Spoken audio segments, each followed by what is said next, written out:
ഇവർക്ക് പ്രാന്താണേ. അതായത് മതാചാരത്തിന്റെ ഭാഗമായിട്ട് പച്ചയ്ക്ക് സുന്നത്ത് ചെയ്ത് ബ്ലഡ് വാർന്നിട്ടാണ് ആ കുട്ടി മരിച്ചിരിക്കുന്നത്. ചെറുക്കൻ മരിച്ച ഈ ഒരു കുട്ടി മരിച്ചത് അത് ചെയ്ത ആളുടെ പ്രാക്ടീസ് കുറവായിരിക്കും. ഇവർക്ക് മതം തലയ്ക്ക് പിടിച്ച് പ്രാന്തായിരിക്കുകയാണ്. ഓരോ മുസ്ലിം ആൾക്കാർക്കും അത് ചെയ്യേണ്ടത് സുന്നത്ത്. ഞങ്ങൾക്കത് നിർബന്ധമാണ്.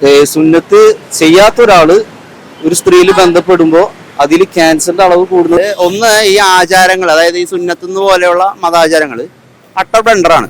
അത് ആദ്യം തൊട്ട് അവസാനം വരെ ഇതിന്റെ മൊത്തം എടുത്ത് പരിശോധിച്ച് കഴിഞ്ഞാൽ മനസ്സിലായത് മൊത്തം ബ്ലണ്ടറാണ്. ഈ പറയണ സുന്നത്ത് എന്ന് പറയുന്ന മൊത്തം ആചാരങ്ങൾ മൊത്തത്തിൽ ശാസ്ത്രീയമായ പരമായിട്ടല്ല ഒരു രീതിയിലുമുള്ള ആചാരങ്ങളോട് നടക്കുന്നത് എന്നുള്ളത് വ്യക്തമായിട്ട് മനസ്സിലാക്കി കഴിഞ്ഞാൽ മനസ്സിലാവും. ഈ പറയുന്ന സുന്നത്ത് എന്ന് പറയുന്നത് സയന്റിഫിക്കലി പ്രൂവ്ഡ് ആണോ എന്ന് ചോദിച്ചു കഴിഞ്ഞാൽ ചില വ്യക്തികൾക്ക് സുന്നത്ത് ചെയ്യുന്നത് നല്ലതാണെന്നുള്ളത് സയന്റിഫിക്കലി പ്രൂവ്ഡ് ആണ്. എന്നാൽ മതാചാരത്തിന്റെ ഭാഗമായിട്ട് എല്ലാ വ്യക്തികൾക്കും ഇത് ചെയ്യേണ്ട ആവശ്യകത ഉണ്ടോ എന്ന് വെച്ച് കഴിഞ്ഞാൽ ഇല്ല. അതൊക്കെ ഓരോരുത്തരുടെ മതപരമായ വിശ്വാസങ്ങളല്ലേ. സുന്നത്തായാലും അതിൽ തന്നെ നമ്മൾ മാലയിടുന്നതായാലും അല്ലെങ്കിൽ പൂനൂല് ഇടുന്നതാണെങ്കിലും അത് നമ്മൾ ആരും നിന്ദിക്കണ്ട. അത് അവരവരുടേതായ പോയിക്കോട്ടെ. അങ്ങനെ പല പല കാര്യങ്ങളും നടക്കണ്ടില്ല.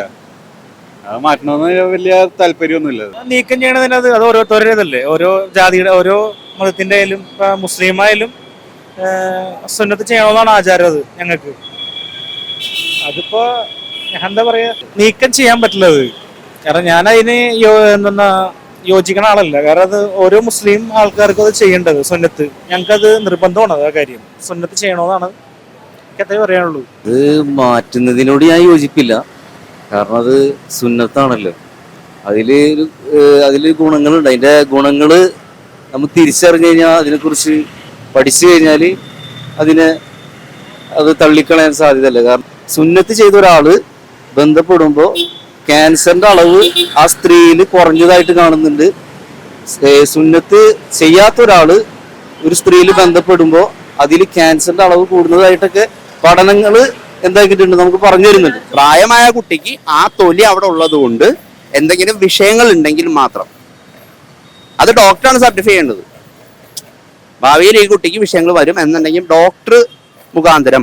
കുഞ്ഞാകുമ്പോൾ ശരിക്കും ഒന്നും കൂടി കെയർ ചെയ്യാൻ പറ്റും.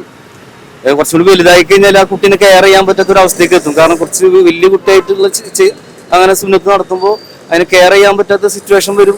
പല അവസ്ഥകൾ മാറി വരാൻ സാധ്യതയുണ്ട്. 18 വയസ്സിന് ശേഷം ചെയ്യുന്ന ആൾക്കാരുണ്ടല്ലോ ഇഷ്ടം പോലെ. 18 വയസ്സിന് ശേഷം ചെയ്യുന്ന ആൾക്കാരുണ്ടല്ലോ. 18 വയസ്സിന് ശേഷം ചെയ്യേണ്ടവർ ചെയ്തോട്ടെ, പ്രശ്നമൊന്നുമില്ല. സ്വന്തം ഇഷ്ടപ്രകാരം. എല്ലാത്ത വർഷം ഡോക്ടർ സർട്ടിഫൈ ചെയ്യേണ്ടതുണ്ട്. അത്രേ ഉള്ളൂ. മനസ്സിലായില്ലേ? അതായത് മതാചാരത്തിന്റെ ഭാഗമായിട്ട് പച്ചയ്ക്ക് സുന്നത്ത് ചെയ്ത് ബ്ലഡ് വാർന്നിട്ടാണ് ആ കുട്ടി മരിച്ചിരിക്കുന്നത് ഇടുക്കിയിൽ. ചെറുക്കൻ മരിച്ച അറിഞ്ഞില്ല. അത് ചെയ്ത ആളുടെ കുഴപ്പമായിരിക്കും. ഒരുപാട് ആൾക്കാർ ഇത്രയും നാളായിട്ട് സുന്നത്ത് ചെയ്തിട്ടുണ്ടല്ലോ, അവരാരും മരിക്കണല്ലോ. ഈ ഒരു കുട്ടി മരിച്ചത് അത് ചെയ്ത ആളുടെ പ്രാക്ടീസ് കുറവായിരിക്കും. ആയിരിക്കും പ്രശ്നം. ഒരു മരണം ഉണ്ടായിട്ടുള്ള ചരിത്രത്തെ കണ്ടിട്ടില്ല. മരണങ്ങളൊന്നും ഞാൻ കണ്ടിട്ടില്ല. വളരെ അപൂർവങ്ങൾ. ഇപ്പൊ ഡോക്ടർമാരെ നിർദ്ദേശിക്കുന്നു അത് ചെയ്യാൻ, വളരെ ഇതായിട്ട് ചെയ്യാൻ പറയുന്നു. അത് തന്നെ ഒരു മരണത്തിലേക്ക് എവിടെ മരിച്ചുള്ള ഏതൊരു പ്രൂഫ് നിങ്ങൾക്ക് കാണിച്ചു മരിച്ചാൽ ഒരാളെ എന്തെങ്കിലും സംഭവിച്ചിട്ടോ അത് പല കാരണങ്ങളുണ്ടാവും. ഇപ്പൊ തന്നെ ഒരു മനുഷ്യൻ മരിക്കാൻ ഒരുപാട് കാരണങ്ങളുണ്ട്. അത് ഇതാണെന്ന് നമ്മൾ കണക്കൂടണ്ട. ഓരോ കാരണങ്ങളുണ്ടാവും. സുന്നത്ത് എന്നുള്ളത് അത് എടുത്ത് പറയില്ല. അതുമായി ബന്ധപ്പെടാം. അത് ആ കൊച്ചിന്റെ സമയം അല്ലെങ്കിൽ ഒരു പക്ഷേ ആ സമയത്തുണ്ടായത് എന്തെങ്കിലും ഒരു ഇതായിരിക്കാം, അല്ലാതെ വേറെ ഒന്നും ഉണ്ടാവില്ല കേട്ടോ. അതിനെക്കുറിച്ച് പഠിക്കണം. പഠിക്കാതെ നമ്മൾ ഇങ്ങനെ കുട്ടി മരണപ്പെട്ടു എന്നുള്ളതിന്റെ ഒരു സംഭവിച്ചെങ്കിൽ അത് അതിൻ്റെതായ ഇതുകൊണ്ട് ചിലപ്പോൾ കാരണം കൊണ്ടൊക്കെ സംഭവിച്ചിട്ടുണ്ടാകും. പക്ഷെ അത് അതിന്റെ കുറെ പഠനങ്ങൾ പഠിക്കുകയാണെങ്കിൽ അത് ശരിയാണ്. അതിൽ കുറെ ഗുണങ്ങളുണ്ട് സുന്നത്ത് ചെയ്യണമെങ്കിൽ. ഡോക്ടർ മുഖാന്തരം അല്ല ചെയ്തിരിക്കുന്നത്. അപ്പൊ ഡോക്ടർ മുഖാന്തരം എന്തെങ്കിലും വിഷയങ്ങൾ ഉണ്ടെങ്കിൽ ചെയ്യുക എന്നുള്ളത് മാത്രമാണ് അല്ലേ. 69 ദിവസം പ്രായമുള്ള കുട്ടി, ചെറിയ കുട്ടി അല്ലേ. അപ്പൊ അത് ആ കുട്ടികളുടെ മനുഷ്യാവകാശ ലംഘനമാണ് എന്നുള്ളതാണ്. അത്രേ ഈ വിഷയത്തിൽ പറയാനുള്ളൂ. വയസ്സല്ല, 9 ദിവസം മാത്രം പറയാം.